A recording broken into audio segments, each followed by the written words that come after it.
Mr. Meeks. Here. Mr. Esteban. Here. Mr. Chapman. Here. Mr. Atkins. Here.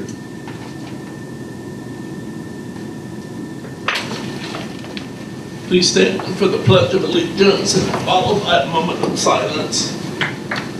I pledge allegiance to the flag of the United States of America and to the republic for which it stands, one nation, under God, indivisible, with liberty and justice for all.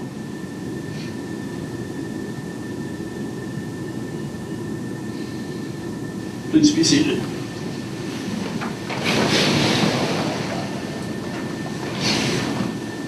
May I have a motion to consider the approval of the minutes of the May 25th, 2016 Commission meeting, please? Make a motion that we approve the minutes for the May 25th, 2016 regular commission meeting. Second.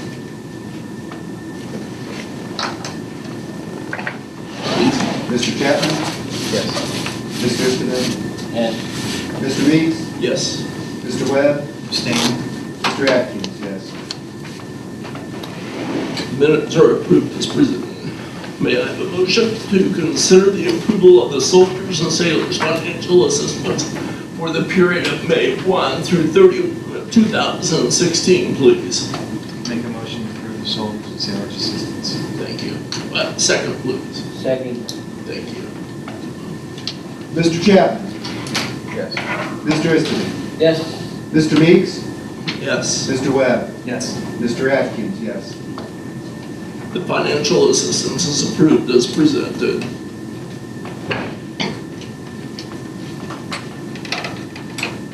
Ms. Franklin is Ms. Webster and Ms. Cosby present. They are unable to make the meeting today. They've requested to be scheduled the next meeting. Right, thank you. We have Mr. Estradi to speak to the commission today. Mr. Estradi. Thank you.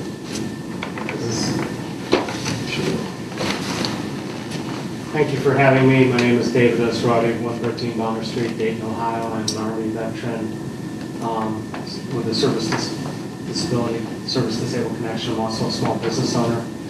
I've been involved in veterans affairs, so to speak, by starting an organization that was known as BOB 108, now known as BOB Ohio. We started about back in 2005 for veteran-owned businesses.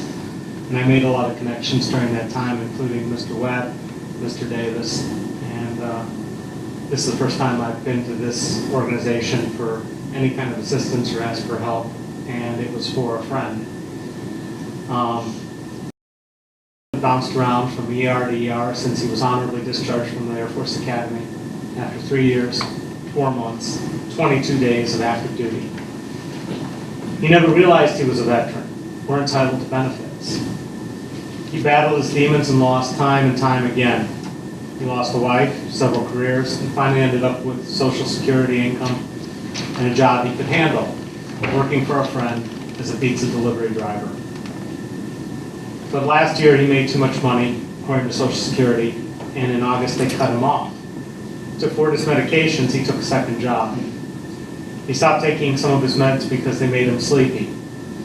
Soon the police are knocking on his door at the request of his case manager from Eastway Mental Health because he might be suicidal.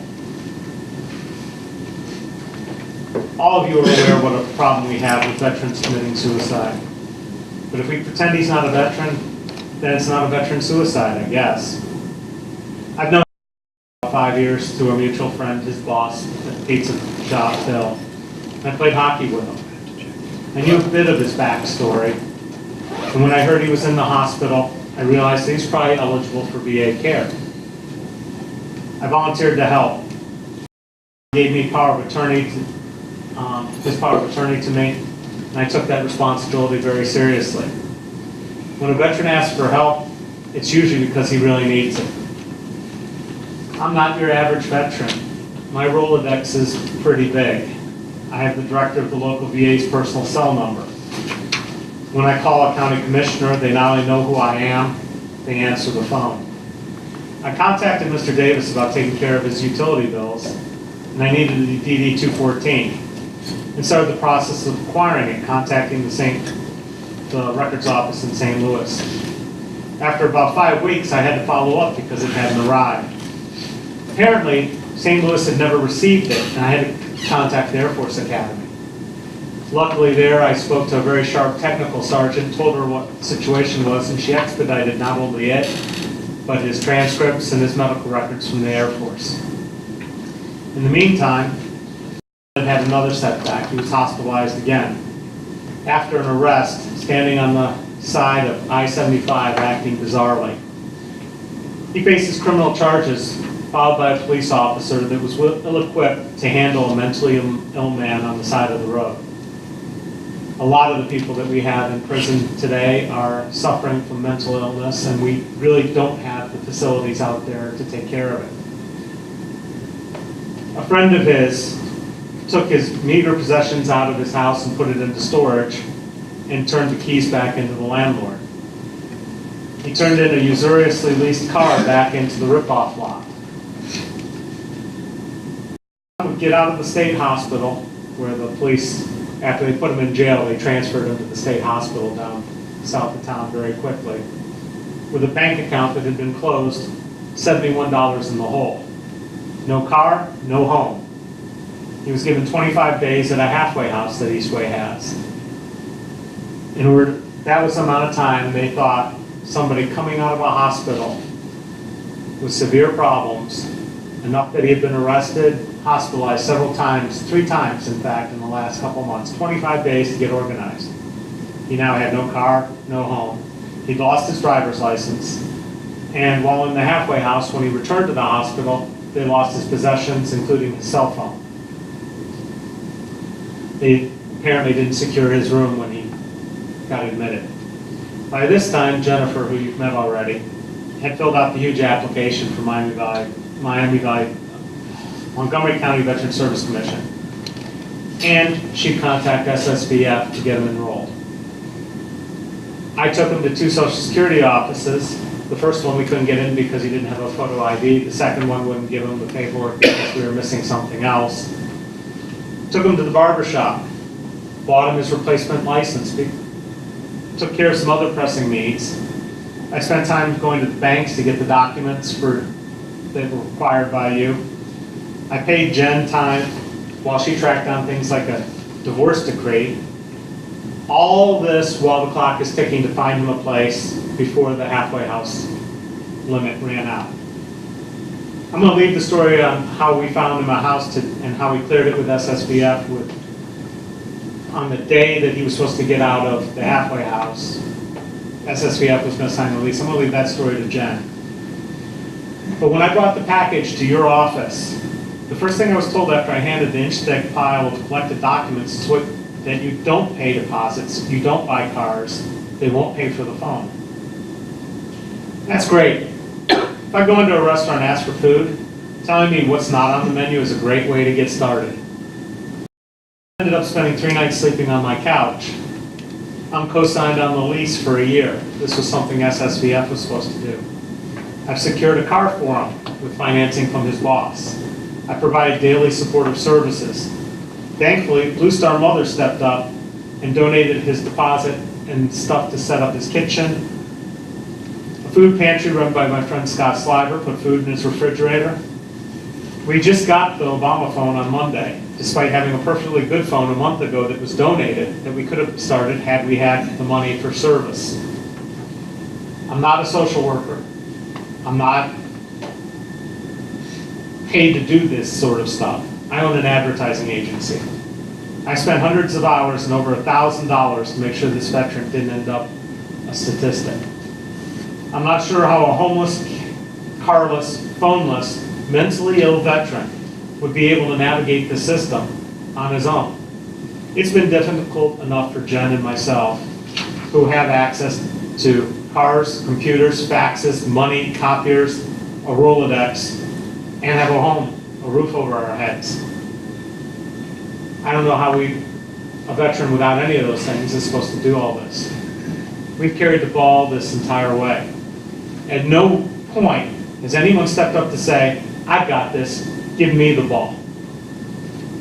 To me, that says those of you who are paid to do this job have dropped the ball, not just on this veteran, but on all the veterans. There's one thing I know about advertising.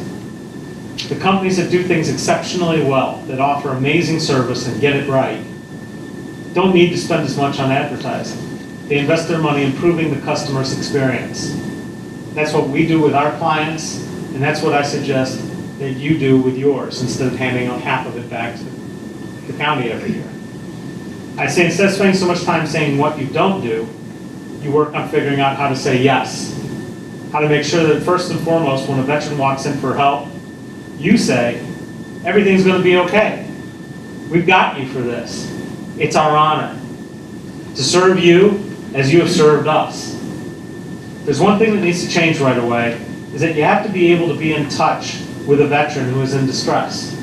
You should have a stock of phones here to hand out, so that right from the start, their lifeline is in their hands, even if it's to call someone else who won't ask a million questions, just to give them the hand. I'd say that'd be Blue Star Mothers. I'd say that'd be the food pantry. I'd say there are others, and Jen's going to fill you in on what she had to go through to connect him up with food stamps, an Obama phone, finding a place and leasing, and her own observations. That's what I prepared to say. If there are any questions, I'd be happy to answer, and I've got copies for all of you of sort of what I said. Are there any questions for Mr. Ostrowski? Sir, Yes, sir. I don't understand what you're asking for. I missed the last two meetings, Okay. so but I've been reading the minutes. And I really find it hard to believe that you have the impression that you don't think these guys care about veterans. These are some of the, I've been on this commission for 10 years. And these people, Tommy, John, Ashley, John, Patty, Herb, they're some of the finest commissioners people I know for the last 10 years. And I really find it difficult. You think they don't help veterans. Mr. Esteban? Yeah. Ms. Span, I can't see your name tag, Okay. but I'm sorry you feel that way. I personally have nothing against anybody here. I don't think you're doing a bad job. I just don't think you're doing the job. I don't think the job has been well defined. I don't think that the steps and processes that are involved and the procedures are conducive to getting help to a veteran as fast as possible at the level of service that could be done.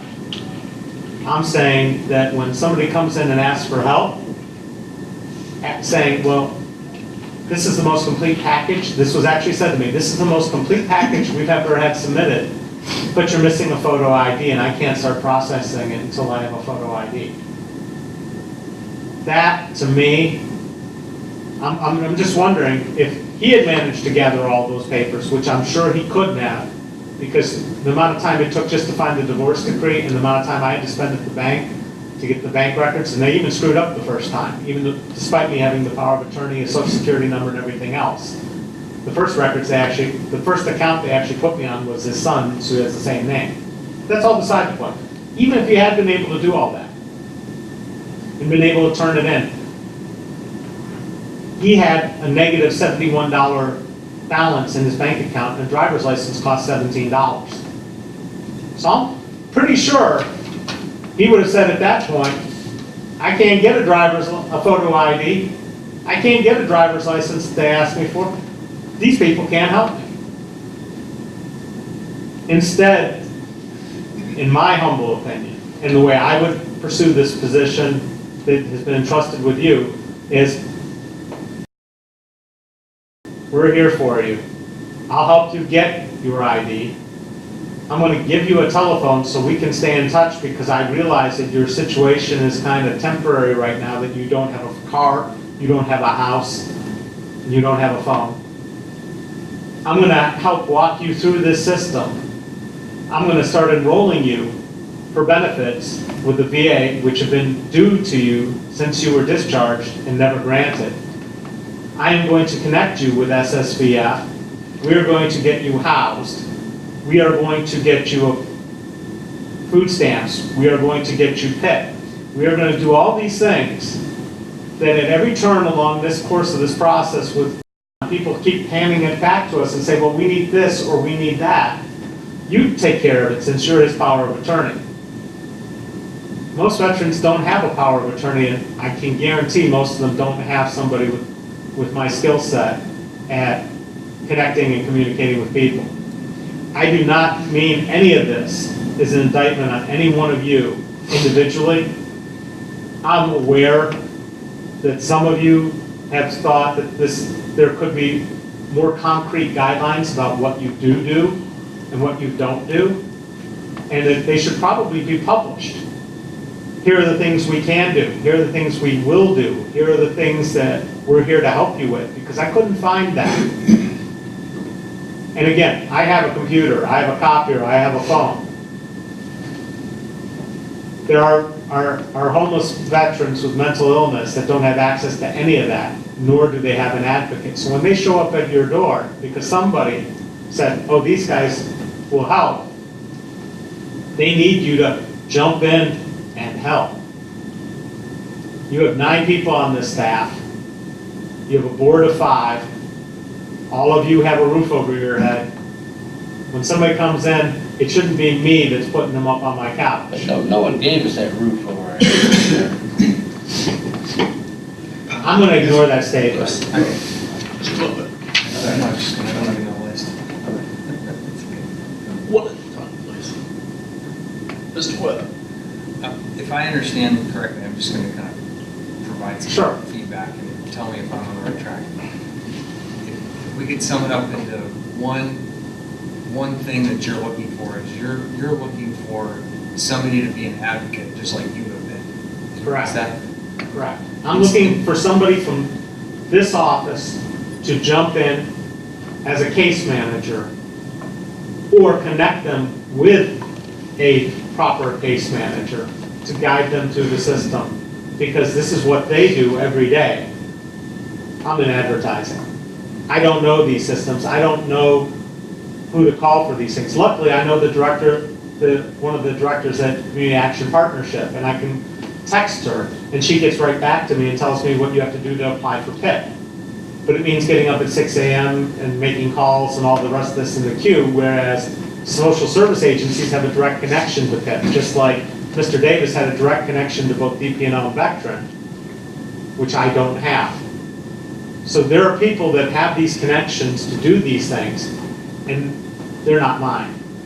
There's somebody in this office, as I imagine. Somebody here knows how to do all that and walk through it, has a checklist, and knows all the places to go and when to go and who to see and what to do.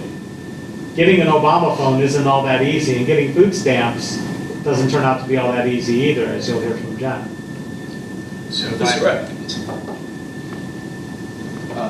Mr. Ezrati, I want to say thank you. Thank you for being an advocate for the veterans.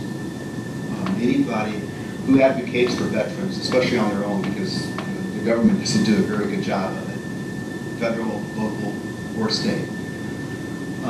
It says a lot about that person to actually advocate for veterans and veterans' rights. One of the things I learned when I first got out of the service is there's a daunting maze of bureaucratic infrastructure in place that prevents veterans from obtaining their earned benefits. And it's only through people such as yourself that those veterans either learn about the benefits they're entitled to or they access the benefits they're entitled to. So thank you for that. But we here are governed by state law on this board. A lot of what you said, that there's not a job description. First of all, there is a job description, and you have access to it. So Ohio Revised Code 5901, and that's what we're bound by. And a lot that we do here, I came on this board expecting to do a lot of things, and I found out by state law there's a lot of things I can't do. So there's a lot of things that there's change in place, whether you see it or not, that the members of this board are engaged in. And things can't happen overnight because, like I said, we are bound by state law of the things that we can and can't do. So other than that, You know, I appreciate you coming. I'd like to have a copy of your comments today. And I'll just leave it at that. Thank you. There's one person I really have to thank on this as well, as State Representative Jim Butler, who was an Academy graduate, which Mr. wasn't, but also, while he was still in training, was honorably discharged from the service, and he has full campus care and everything else. And he was the one that pointed me to the document that SSVF was using to say that Mr. was not eligible for SSVF. Because I wouldn't have found it on my own. But when a state rep calls and asks questions, people find these things and they show it to them. And it was one sentence, and it wasn't in the eligibility section, it was in the definition of what a veteran is. And I had done other research to find out if a cadet is indeed considered a veteran and what the standard is, and everything I found online said, yes, a cadet, if having X number of days is, and that basically he qualified. And they cited law, just like what you're doing, that said, this is what a veteran is. So I took that document and I researched and I put all this information together in a very long blog post, posted it, sent it around to this large Rolodex of people as well as the public, and asked the VA to step in to intervene. The first response was, now, there's a clause in there that says he was in training, so he's not eligible. And I said, you didn't read the whole post because it clearly states the law says, and this is what a veteran is, and you have to abide by that. You can't make a secondary definition of what a veteran is. And again, directed it to her and to her boss, and next thing you know, well, I'm going to direct this up to Washington, D.C. and Atlanta and get a ruling. And the ruling came back is, he is absolutely a veteran. So my next step was, how do we get this document redacted or changed so that this mistake isn't being made over and over and over on a national basis? And you go to the VA site, and there's no contact us if you find an error. There's no contact us that's like specific to anything. There's contact the Inspector General. So I contacted the Inspector General of the VA. And their response is, well, we really don't do this. We're more about, you know, Joe Schmo here did this to that, or, you know. I said, well, you know, veterans are being denied benefits based on this clause. Could you look into it? And that's the last I heard of them. So I happened to be listening to American Public Radio's Marketplace program, and they had a segment about what they're doing to help the homeless homeless veterans in San Francisco. And they cited a woman from the VA, SSVF, who was over this, and she had a distinctive name. I looked it up, I searched, I found her email, I contacted her directly and brought this to her attention. She got back to me, says, I'd like to set a conference call. That was on a Friday morning. It was her, another person high up in SSVF. We talked about it. They said they've heard they're going to work on correcting it, and they also put me in contact with the regional director for SSVF, who then contacts me. And you know what I got back from him? Oh, it says right there. I said, were you listening?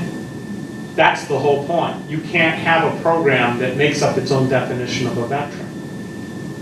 So yes, the bureaucracy is there, and it's still there. And even when you point out that it's wrong and cite law and everything else, it still continues to be in place for a period of time, which is unfortunate. What's more unfortunate is I invited State Representative Perales, who's over the body that oversees all of these for the state. I invited State Rep Butler. I invited the people from the Wright State Center, Cassie Barlow. I invited people from the VA to come to this, to hear this, to be involved. And you see, none of them showed up. I've asked State Rep Perales, he says, what you're doing is great, I want your input and everything. I've asked him that it doesn't seem to be consistent from one county to another how this program is administered. He said, exactly, we need consistency. I know, I've talked to Ashley about this, and he's been researching other counties and how they approach this process. I know that I've talked to Commissioner Lieberman, and one thing she's done is she's informed Mr. Davis there is a way that you can get a check to somebody cut immediately and not send a letter 7 to 10 days later saying you'll get a check 7 to 10 days later.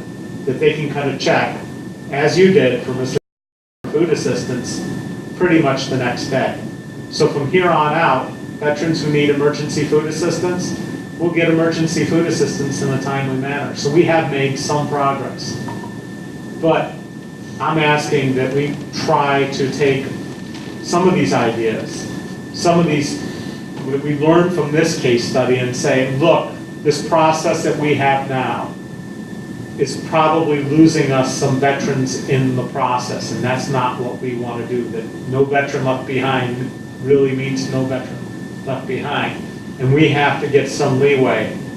And if they come to you and they're homeless, carless, just out of a hospital, the least we can do is at least start the process for them and fill out the paperwork and go to the banks and the Social Security Administration and get the driver's license and connect them up with SSVF and start filing their paperwork. We know it's going to take the VA 6 months to get them a ruling on their benefits, even if it's an open and shut case. But somebody takes all that over and hands them at least a burner phone, which they don't cost very much, so that you can continue to have connection if they're flopping on couches with friends or sleeping under culverts for all that matter, that there's some way of getting in touch with them saying, hey, you've got an appointment at the VA. Even that process, we had to put my phone number or Jen's phone number on every piece of paperwork we filed, and I've taken them out to the VA, and we had the intake, and I sat there with the nurse, and I gave him my cell phone number, and I had pointed out in another letter that we still hadn't got an appointment for ortho, and we haven't got an appointment for psych yet. And the ortho came back with, well, we tried to reach him but couldn't. Well, that's kind of odd because the caseworker knew that he stopped in at my office every day after work, and I was able to contact him, and I knew where he lived, and I put my phone numbers down, so that didn't hold water either. So he now has an ortho appointment tomorrow, and they're severely short psychiatrists at the VA, and he's been granted an application for the new Choice Care program, and we've looked through the list of providers. They're very limited. There's about 5 total that are available between here, Yellow Springs, Troy, and Xenia. 5. That's it. There's a severe shortage nationwide. I heard that again on Marketplace last night of psychiatrists working with veterans, and the process is kind of convoluted. But I was told that on Monday. I started researching the psychiatrists, but I can't even call them until Wednesday, the program, the Choice Care program, because he won't be in the system until today. So then I can do the beginning part so that we can then set an appointment with one of these psychiatrists so he can get a new prescription for his meds that will be filled by the VA. Because apparently they can't fill a med prescription from a doctor that's not in network. So you had another question. Oh, just kind of my follow-up earlier was, again, I'm just trying to call it down. What would you envision an improvement being? And it sounds like, tell me if I'm wrong, but it sounds like if we had the ability to do the casework, basically what you and Jen have been doing for a veteran, that's kind of what you would like to see. Is that accurate? that would be amazing. Okay. I'm not saying that's... I don't know if it's possible. Well, and I don't think it's impossible because we have the ability to do, we have pretty wide berth in terms of designing programs to help veterans. But, I mean, I guess that's... So... Maybe your position just has to be to teach the people in Columbus what this program could do if, you know, the guidelines were revised or changed to meet a need that is a real need now. Mr. Efroni, thank you for coming in and hear from Jen. Thank you very much for hearing me and inviting us here, and thank you for all you do and for your service. Thank you. You're welcome to stay at the front table with Jensen. She might not want me here. Oh, no, please stay. Good morning. Good morning. I would also like to say thank you again for having me. I didn't get to meet you when I was here last month, so thank you for being here. I'd like to start with this. This almost 4 inches of paperwork and records has been my life for the last several months. And this is just for Miss. This does not include stuff that I've picked up and paperwork and things that I've done on behalf of another veteran that I met on this journey. David touched on it earlier with the housing, so I'll kind of jog back and start with where I jumped in on all of this. I've been involved in some way, shape, or form helping Mr. while David was working with the power of attorney and whatnot. Because that's what I do. I'm the office manager, and when something's thrown at me, I pick it up and I run with it and make sure it gets done. But when Mr. was released from the hospital and he was at the lodge on Xenia Avenue, and we couldn't find permanent housing since he had lost everything and literally had nothing, like David said, it was negative $71 in his checking account. My history in real estate and property management kicked in and said, hey, St. Vincent de Paul has this really great program for veterans. It's called Supportive Services for Veterans Families. And I've seen them do some pretty awesome things. Let's give them a call. I know that all they require is a DD 214. And I knew this because I've been out with them in the homeless camps here in Dayton, going around asking, hey, are any of you veterans? Do you have this? Can we get this? If we can, then we can help you out like no other. So I called a friend of mine who works for SSVF and I said, hey, I've got this person, he's awesome, this is what we need, can we help him? Friend said, yeah, let me make a couple phone calls, I'll have one of our case managers give you a call back. Got a call back a day or two later, set up, she was going out of town, so it was a few days later that we were able to get together with Mr. Simon, but we did. Myself, the case manager, and met at the lodge. We all sat down, and the intake on that was confusing for me, and I have a 4-year degree in business. So some of the questions and some of the things that they were asking for weren't necessarily accessible to someone who didn't have a phone, internet, an address to receive mail, or any way of gathering information of their life that had been lost and trampled along the way. So I personally am thankful that I was there to help answer some of those questions that I had answers to because I had been researching every fragment of his life from the early 90s until now to get together information for you guys. Things went well. By this time, by the time the intake was done and we were getting things together, it was discovered that he was only allowed to stay in the transitional housing for another 4 days. I don't know if any of you have ever rented an apartment, moved a home, bought a home, whatever. 4 days to find, secure, and get into a home is impossible when you have to figure in utilities and everything else. But by the grace of God and all things holy, we were able to get an extension. I was able to get a hold of Brett, caseworker through Eastway, and he was able to pull a couple strings and buy us another 5 days. Great. So now the clock has started. I leave after the intake. I get back to the office, and I am looking for apartments. And I am looking for apartments that are close to the area of where he works because he now had a job, but he had no way to get to that job.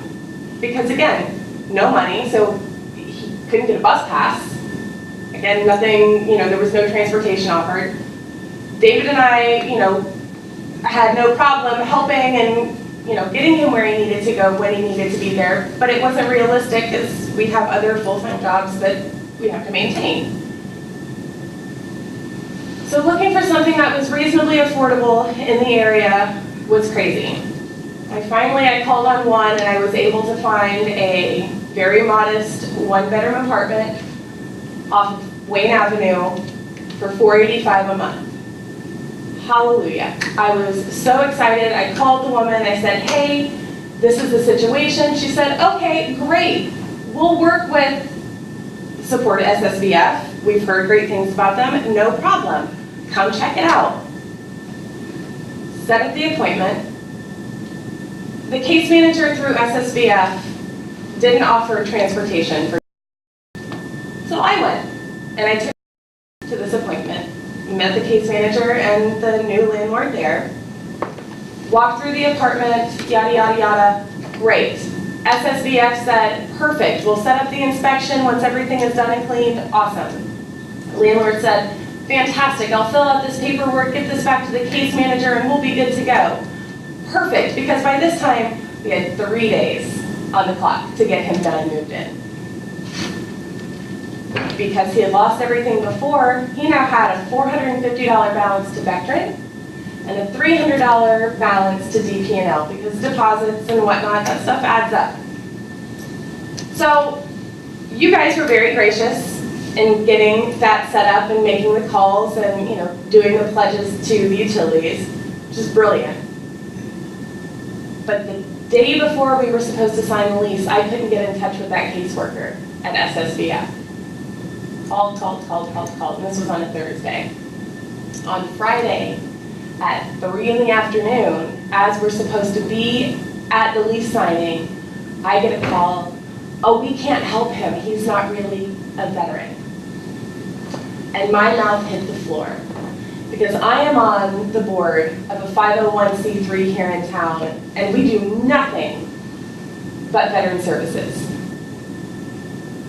I was absolutely appalled, because our requirements are, you have a DD 214, you served our country, you've at least stood up, you've taken that pledge, and you've said, I will fight if I need to. So now I'm scrambling back at square one. Thank goodness David had an open couch. We crashed for a couple days while we figured this out. Started battling with SSVF. It was a lost cause at that point. Now we had to get him in. Blue Star Mothers stepped up, David stepped up, our friend Bill stepped up, and we got him in with your help on the utilities. That was that story. So we were left hanging at the 12th hour with nowhere to go.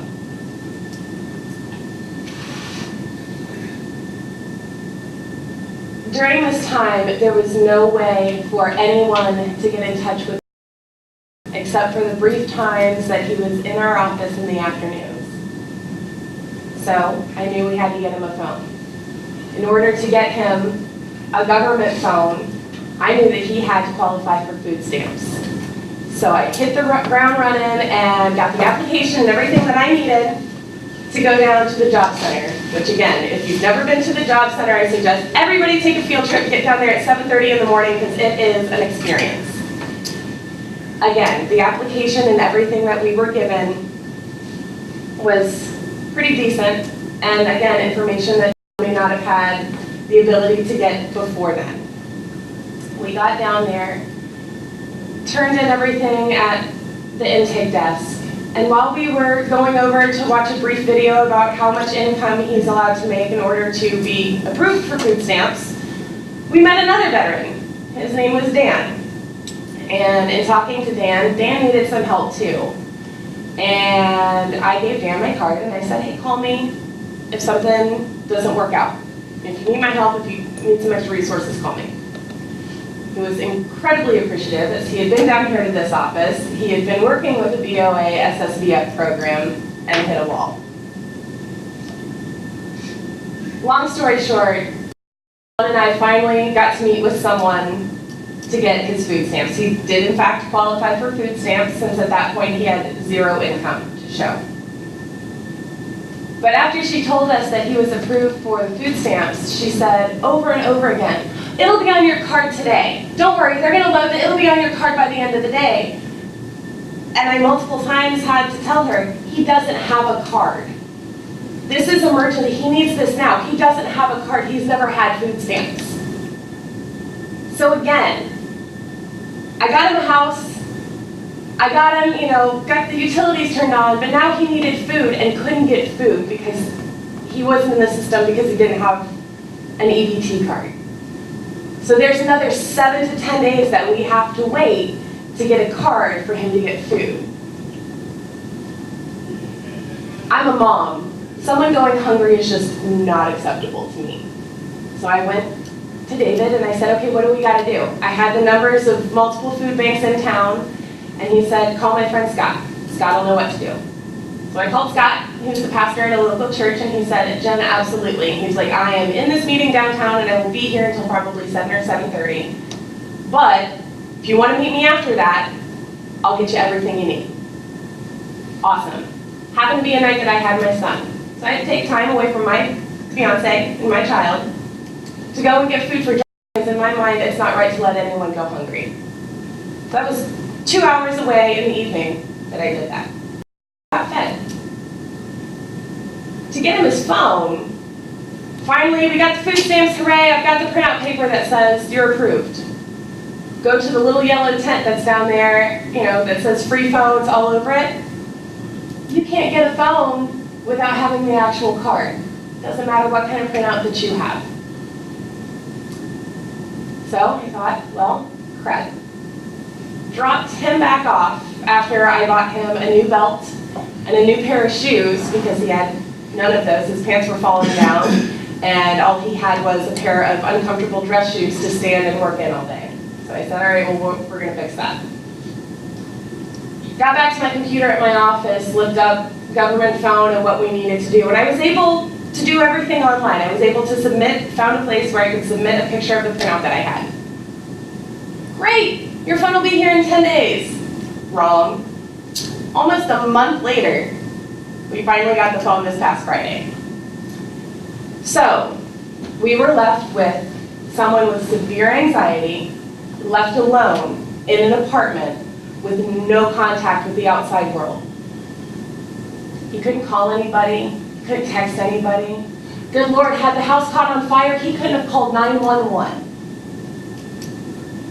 So that hurt, that bothered me quite a bit, but it was the best I could do, and because David and I and Bill had already put out so much money, that other $50 to get that phone activated just wasn't within our realm at the time.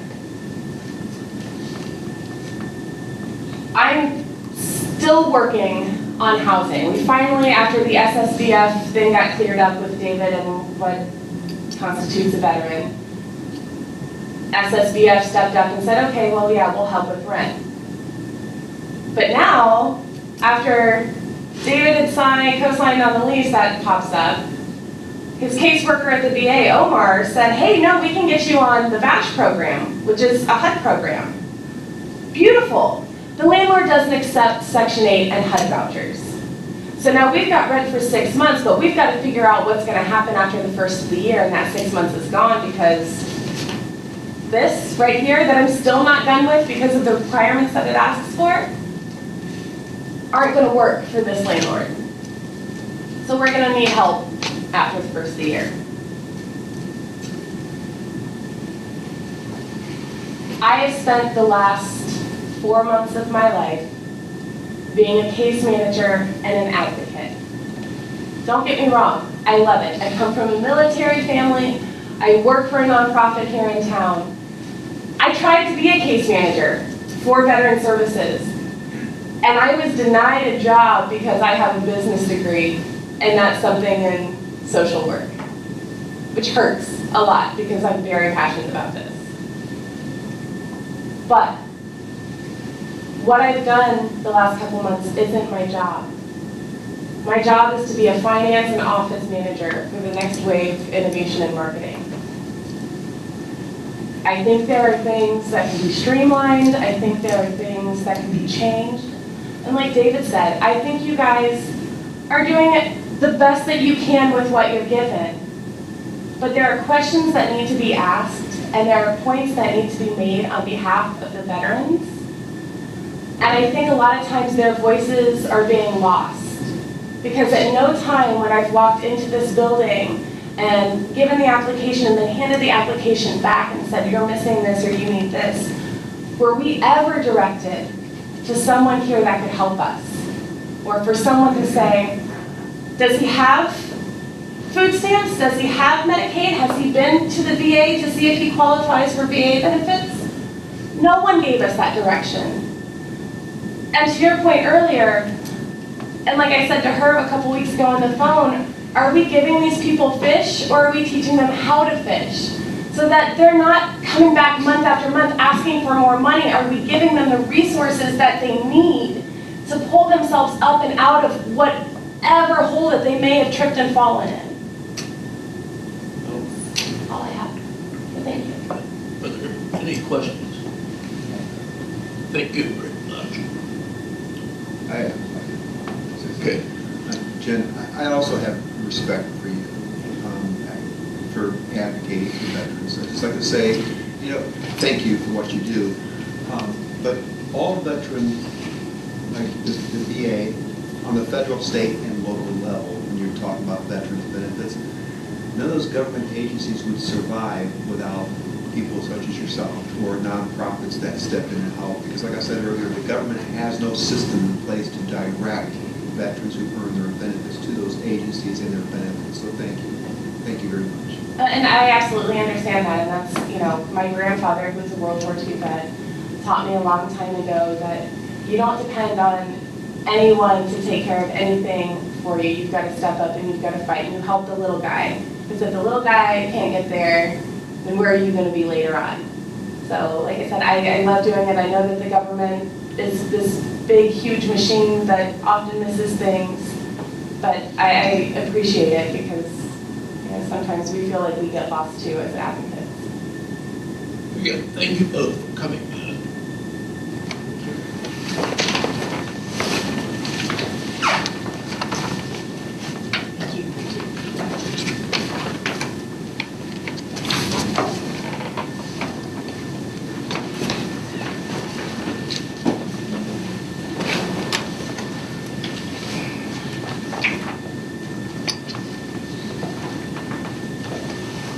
Asking for a motion to go into executive session for the purpose of hearing financial assistance appeals. Thank you. I have a second. Thank you. Thank you. Please call.